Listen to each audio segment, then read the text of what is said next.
This video was made possible by Audible. Get a free audiobook from Audible exclusively by going to audible.com/reallifelore. So this island here is North Sentinel Island, and you're not allowed to visit it. There's a few reasons why, but first it's important to know that North Sentinel Island is part of the Greater Andaman Islands, which are in the middle of the Bay of Bengal, roughly 1,300 kilometers away from India and 300 kilometers away from Myanmar. Except for this tiny bit here, the rest of the islands are governed by India, and that includes North Sentinel Island right here. The people who inhabit the island are known as the Sentinelese, and even though their island is technically a part of India, they've probably never even heard of India, or anywhere else for that matter. You see, the Sentinelese are one of the very last remaining groups of people on Earth that have remained virtually untouched and uncontacted from modern civilization. They live a hunter-gatherer lifestyle, surviving from fishing, hunting, and gathering plants, similar to how all of our ancestors lived tens of thousands of years ago in the Paleolithic era. If the real world was like a game of Civilization 5, then the Sentinelese would not have even discovered agriculture yet, which is the very first tech that you research in the game.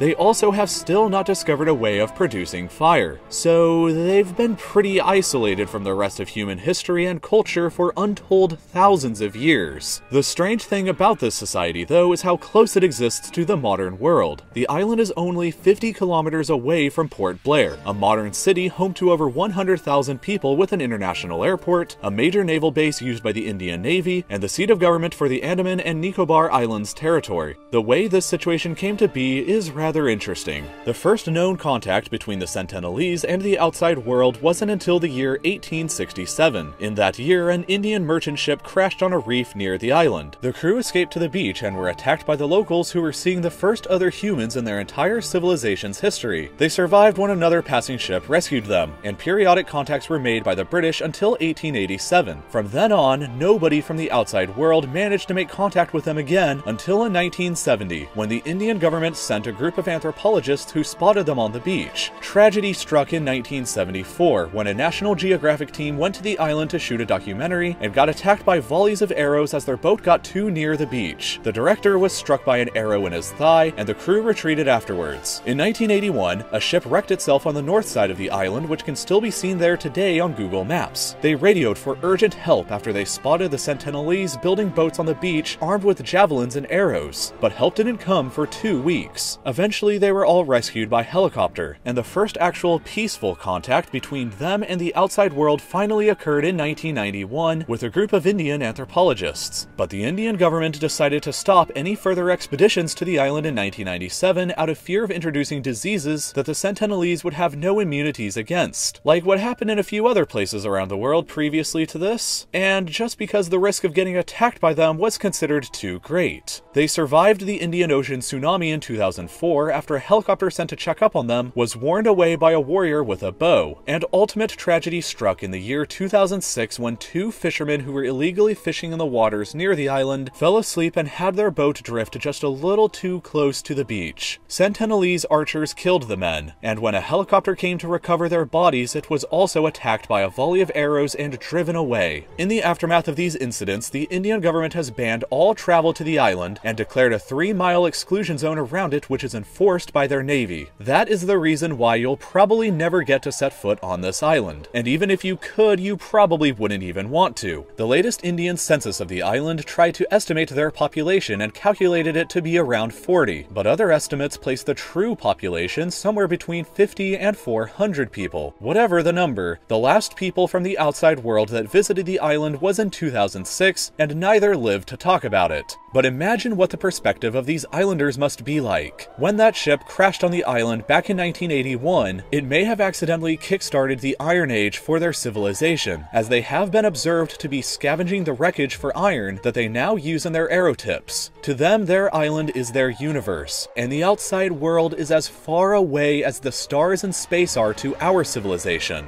We are their aliens, with incomprehensible technology and languages, and we have much to learn from how they've reacted to us so far.